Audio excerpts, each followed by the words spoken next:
What I love about the Bible in general and the Psalms in particular is how relevant they are to my faith here and now. Even though they were written many, many years ago, I always find something that helps me follow God today.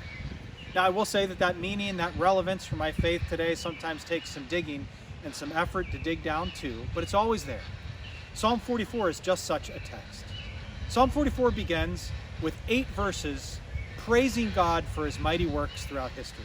It talks about him conquering enemies and vanquishing them from the lands that Israel was to inhabit. And as that scene crescendos, as the works of God come to their climax, we read 2 words that we will all speak as followers of God.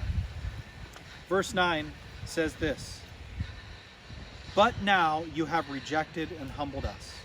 No matter how blessed a life you have lived, no matter how clear you are on how faithful God has been in your past, you will come to moments in your life where you will say, "But now."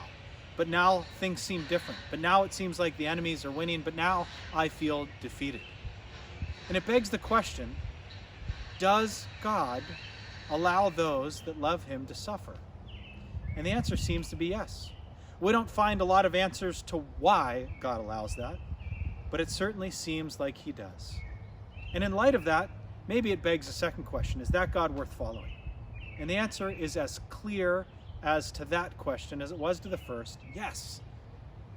That God is still worth following because he's Lord and King. God is good and merciful. Even though those that love him and follow him suffer, he is worth loving and following himself.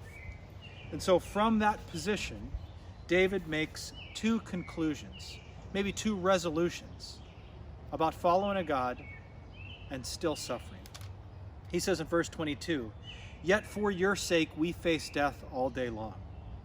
He says that we will stick by you. We resolve to suffer well for your sake. We won't abandon you and we won't forsake you because you will stay with us and you won't forsake us. And then lastly, in verse 26, David still says, "Rise up and help us. Rescue us because of your unfailing love." See, God has saved again and again. He's done mighty things in your past. But you will come to moments where you will say, "But now." And my prayer for you is you will make the same resolutions David made, that you will suffer well for the sake of God, and that you will still plead to him, to the mighty one who can save.